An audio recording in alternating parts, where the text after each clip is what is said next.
આજનો જે મુખ્ય ટોપિક છે એનું નામ છે ટુ સ્ટ્રોક અને ફોર સ્ટ્રોક એન્જિન વચ્ચેનો ડિફરન્સ.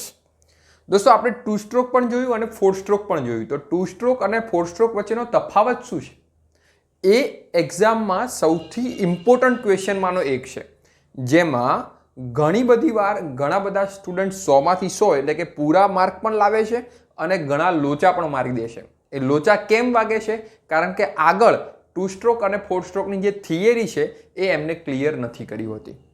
દોસ્તો ટુ સ્ટ્રોક અને ફોર સ્ટ્રોકની જ્યાર સુધી તમે થિયરી નહીં સમજો ત્યાર સુધી ડિફરન્સ એટલે કે તફાવત કોઈ દિવસ તમને નહીં આવડે.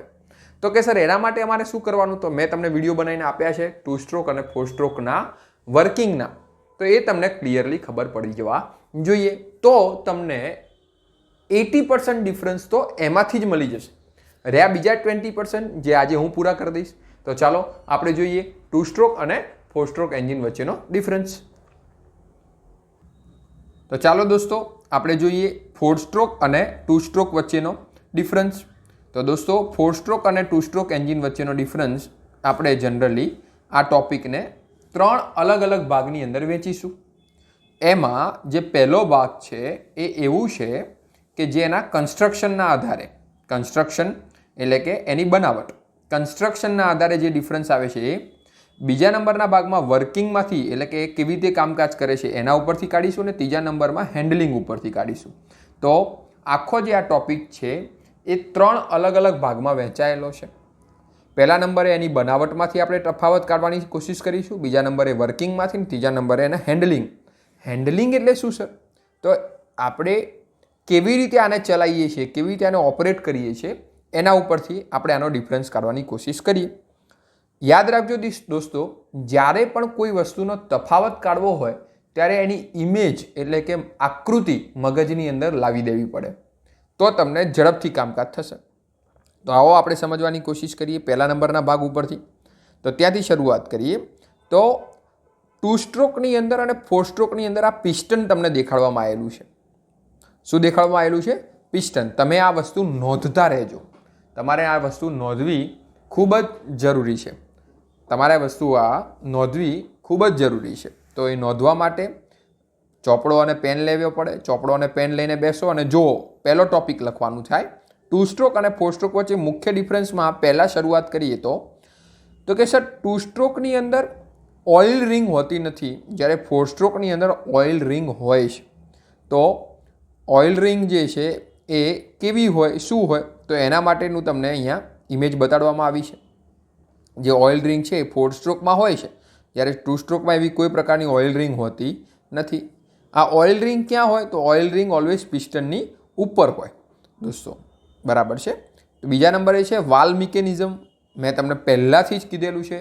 તો હવે અહીંયા કામ આવ્યો ટોપિક. તમે પહેલાં તો બંનેની ફિગર ધ્યાનથી જુઓ. બંનેની ફિગર ધ્યાનથી જોશો એટલે તમને ક્લિયર આઈડિયા આવી જશે કે ટુ સ્ટ્રોકની અંદર પોટ શબ્દ હોય અને વાલ્વ મિકેનિઝમ, વાલ્વ આખું એ ફોર સ્ટ્રોકની રચના છે. તો દોસ્તો કયા બે વાલ્વ હોય? તો કે સર ઇન્ટેક અને એક્ઝોસ્ટ બે વાલ્વ હોય. ક્યાં હોય? તો કે ફોર સ્ટ્રોકની અંદર. ક્યાં ન હોય? તો કે ટુ સ્ટ્રોકની અંદર ન હોય. કેમ ના હોય? કારણ કે સર ટુ સ્ટ્રોકની અંદર વાલ્વની જગ્યાએ શું હોય? તો કે સર વાલ્વની જગ્યાએ પોટ હોય, જ્યારે ફોર સ્ટ્રોકની અંદર શું આવે છે? વાલ્વ આખું મિકેનિઝમ આવે. હવે ત્રીજા નંબરે છે સિમ્પલ કન્સ્ટ્રક્શન છે. સર કોનું સિમ્પલ કન્સ્ટ્રક્શન છે? તો સર ટુ સ્ટ્રોક કન્સ્ટ્રક્શનમાં એકદમ સિમ્પલ છે. એવું કેમ? કારણ કે એમાં સૌથી ઇમ્પોર્ટન્ટ વાત, વાલ્વ મિકેનિઝમ આખી હોતી જ નથી. હવે સર આ વાલ્વ મિકેનિઝમમાં આવે શું પણ? તો કે સર ઇનલેટ વાલ્વ આવે, એક્ઝોસ્ટ વાલ્વ આવે, કેમ આવે, રોકર આવે. તો આ બધા જે ટેપેટ આવે, આ બધા જે પાર્ટ છે એ બધા તો ટુ સ્ટ્રોકમાં હોય જ નહીં, કારણ કે ત્યાં એવી કોઈ રચના જ નથી. એટલા માટે ટુ સ્ટ્રોક કન્સ્ટ્રક્શનમાં બનાવટમાં સરળ છે અને ફોર સ્ટ્રોક કન્સ્ટ્રક્શનમાં એકદમ ડિફિકલ્ટ છે. કોના કારણે? વાલ્વ મિકેનિઝમના કારણે. ચોથા નંબરનો ટોપિક સ્મોલ ફ્લાયવ્હીલ. હવે સીધી વાત છે, ટુ સ્ટ્રોકનું ફ્લાયવ્હીલ ફોર સ્ટ્રોકના ફ્લાયવ્હીલ કરતાં કેવું હોય? નાનું હોય. ટુ સ્ટ્રોકનું ફ્લાયવ્હીલ કેવું હોય? નાનું. જે આકૃતિમાં દેખાય જુઓ, ટુ સ્ટ્રોકનું ફ્લાયવ્હીલ નાનું છે અને ફોર સ્ટ્રોકનું ફ્લાયવ્હીલ મોટું છે. તો આ પ્રમાણે વાત થાય.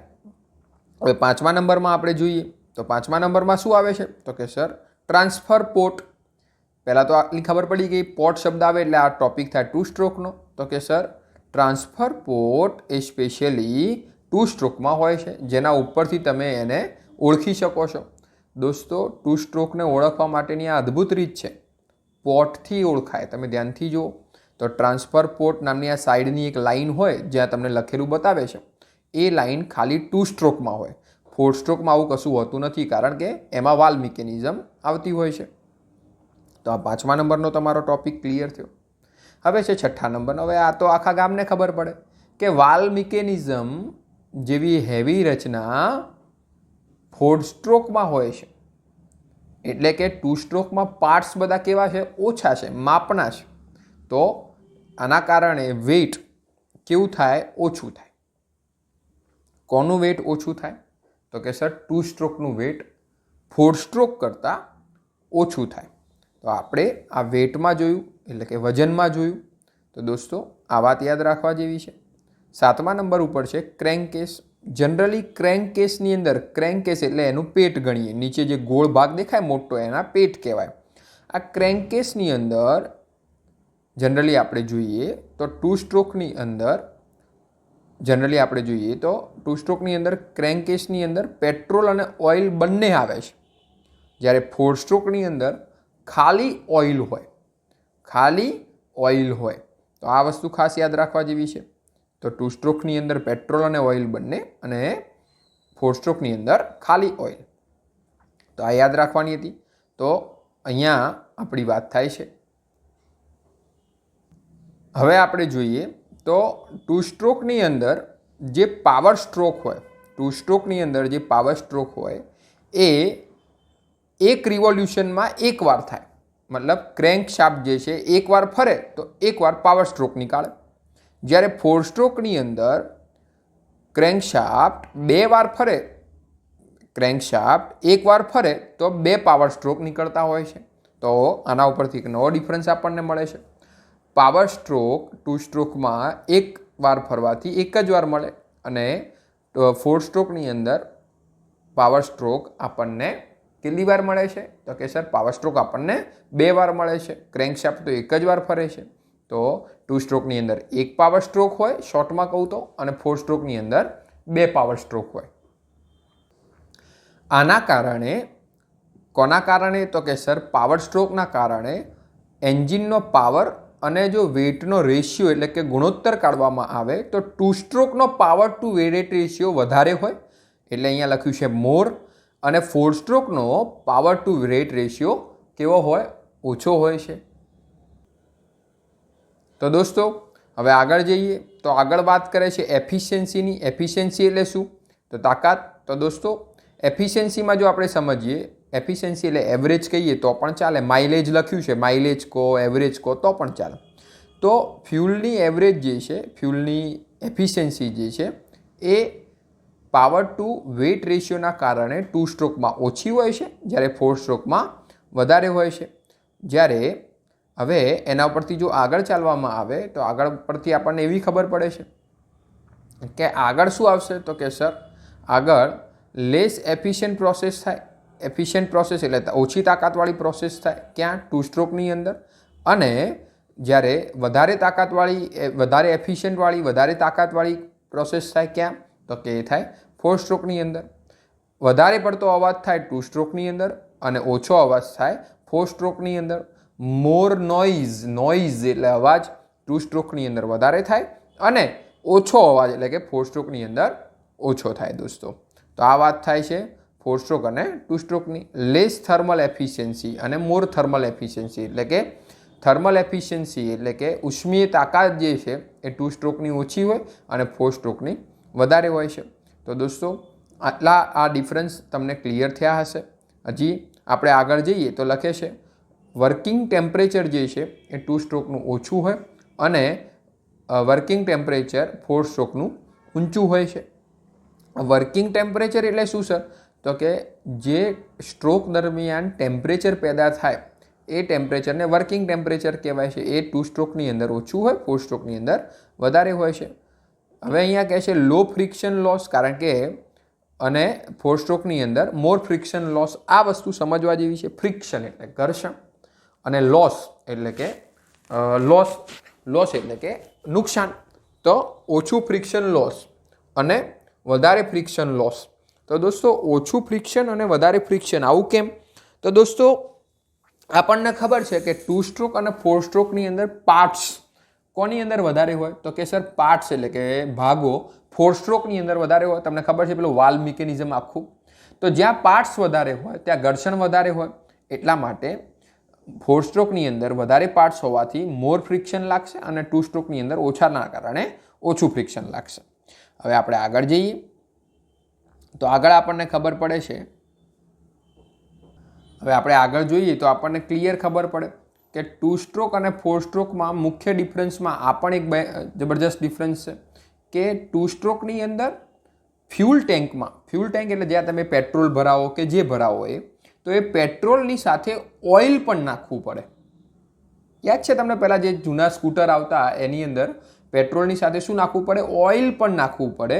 અને 4 સ્ટ્રોકની અંદર પેટ્રોલ જ નાખવામાં આવે છે. એટલે હવે આપણને માઇન્ડમાં ક્લિયર થાય કે હવે જે આપણે બધા બાઇક્સ ને બધું વાપરીએ છીએ એ કયા સ્ટ્રોકના સાધન છે?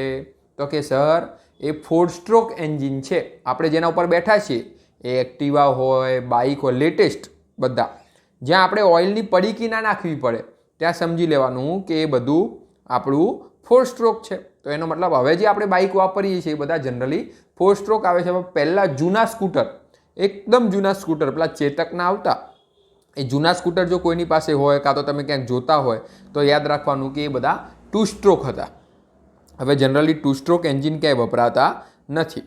તો દોસ્તો યાદ રાખવાનું કે ઓઇલ અને પેટ્રોલ બંને 2 સ્ટ્રોકમાં નાખવું પડે અને પહેલાં 4 સ્ટ્રોકમાં ખાલી પેટ્રોલ નાખવું પડે જે આપણે અત્યારે ચલાવીએ છીએ.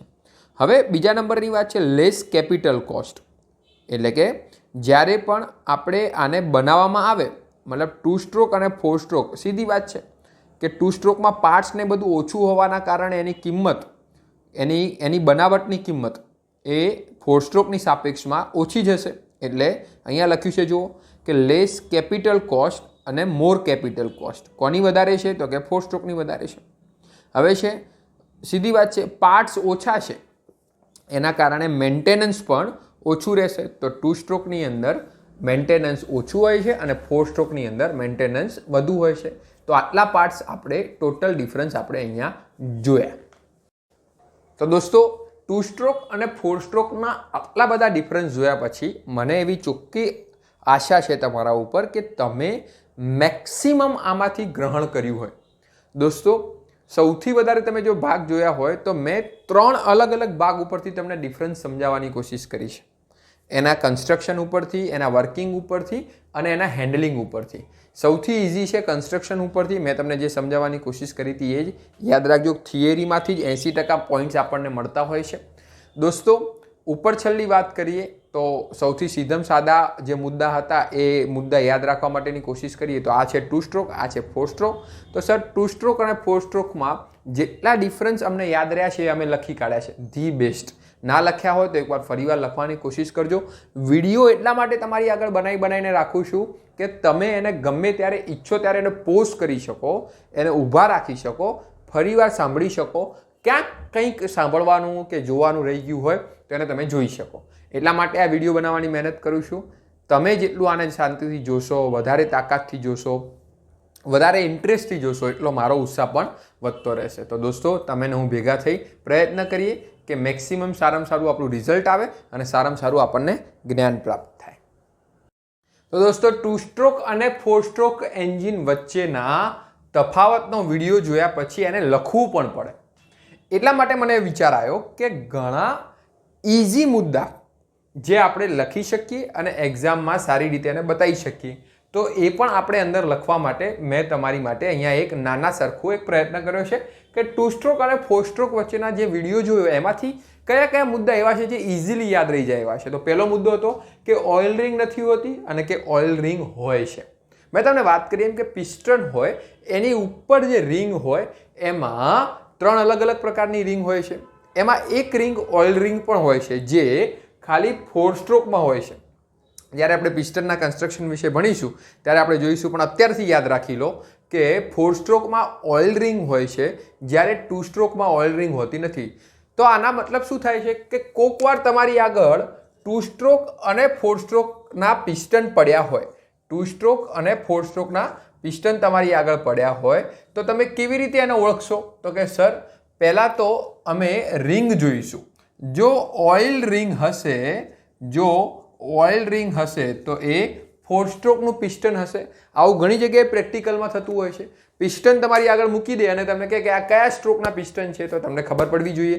તો કે સર એ ઓઇલ રિંગ ઉપરથી ઓળખી શકાય, એટલા માટે યાદ રાખવા જેવો મુદ્દો છે. બીજું મેં તમને વાત કરી એમ કે સૌથી મહત્વની વાત કે 2 સ્ટ્રોકની અંદર જનરલી આપણે જોયું 2 સ્ટ્રોકની અંદર સાઈડમાં આ રીતે પોટ હોય છે અને આ રીતે ત્રીજો પોટ હોય છે. આને કહેવાય ઇન્ટેક, આને કહેવાય એક્ઝોસ્ટ, આને કહેવાય ટ્રાન્સફર. જ્યારે 4 સ્ટ્રોકની અંદર ઉપર ખાલી વાલ હોય છે, આને કહેવાય ઇન્ટેક અને આને કહેવાય એક્ઝોસ્ટ. તો ઇન્ટેક અને એક્ઝોસ્ટ ખાલી વાલ હોય છે. તો દોસ્તો યાદ રાખવા જેવી વાત છે કે 2 સ્ટ્રોકની અંદર પોટ હોય અને 4 સ્ટ્રોકની અંદર વાલ હોય છે. હવે આ વાલને ચલાવવા માટે પાછળ આખી વાલ્વ મિકેનિઝમ સેટ કરવી પડે છે. દોસ્તો આ વાલ્વ મિકેનિઝમ સેટ કરવાના કારણે આનું બંધારણ જે છે કોમ્પ્લેક્સ, એટલે કે વધારે પડતું કહેવાય કે બલ્કી છે. ખૂબ બધા પાર્ટ્સ હોવાના કારણે વધારે પડતી તકલીફ છે. જ્યારે આમાં પોટ છે એટલે સિમ્પલ ને સાદું કન્સ્ટ્રક્શન છે, બંધારણ એકદમ સિમ્પલ છે, સરળ છે, સીધી વાત છે. 2 સ્ટ્રોકનું ફ્લાયવ્હીલ કેવું હોય? નાનું હોય. જ્યારે 4 સ્ટ્રોકનું ફ્લાયવ્હીલ કેવું હોય છે? મોટું હોય છે. તો આ ડિફરન્સ થઈ ગયો. ધ્યાનથી જો, આનું નાનું હોય છે ફ્લાયવ્હીલ અને આનું ફ્લાયવ્હીલ મોટું હોય છે.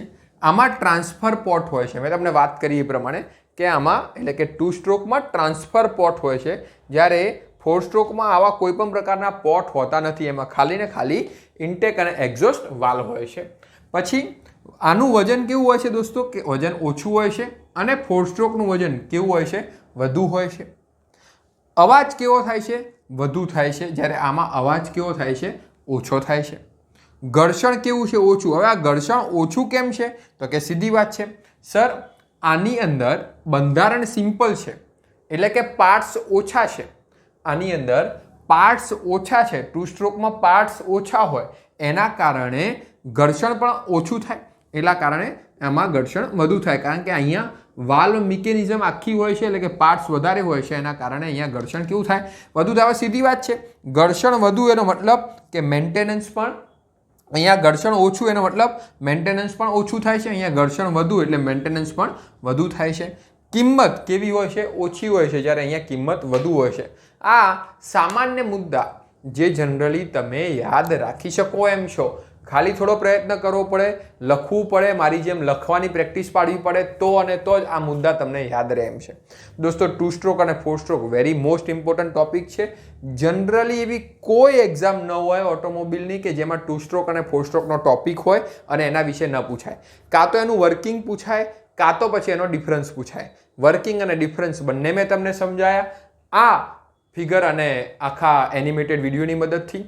આટલા પ્રયત્નથી જો તમને સમજણ પડે તો મને એવું ચોક્કસ ખાતરી છે કે તમે આગળ કોઈ પણ એક્ઝામની અંદર આને સારી રીતે લખી શકો ને ઉતારી શકો. પણ શરત એક છે, મેં કીધી એ પ્રમાણે, કે તમારે પણ લખીને તમારે પણ વિડીયોને પોસ્ટ કરીને આ ડિજિટલાઇઝેશનનો તાકાત શું છે? આ ડિજિટલાઇઝેશનનો પાવર શું છે? તમારી પાસે આ વિડીયો છે એનો પાવર શું છે? તમને એ ખ્યાલ છે? દોસ્તો આ વસ્તુ જો મેં તમને તમારી સામે ભણાવી હોત, કોલેજમાં ભણાવી હોત, તો હું આને ભૂસી નાખત. પછી એ કદી ફરીવાર ચાલે કે ન ચાલે એનું કોઈ નક્કી ન હોય. જ્યારે આ વસ્તુ તમારી પાસે વિડીયોમાં છે તો એનો મતલબ શું? કે તમે એને ગમે ત્યારે ખોલીને જોઈ શકો છો, ગમે ત્યાં એને ઊભા રાખી શકો છો અને ગમે ત્યારે તમને લાગે કે આ મને ખબર ન પડી તો એને પાછું કહેવાય કે રિવાઇન્ડ કરીને જોઈ શકો છો કે ભાઈ આ ખબર નથી પડી, તમારે ફરીવાર એને જોઈ શકાય. તો આ બધા એડવાન્ટેજ છે આ ડિજિટલાઇઝેશનના. દોસ્તો ખાસ આ તમારી માટે આ મહેનત કરી છે, તો આશા રાખું છું કે આ મહેનત ફળે. એના માટે તમે પણ લખીને આને તૈયાર કરો અને મેક્સિમમ લોકોને આ વિડીયો શેર કરો.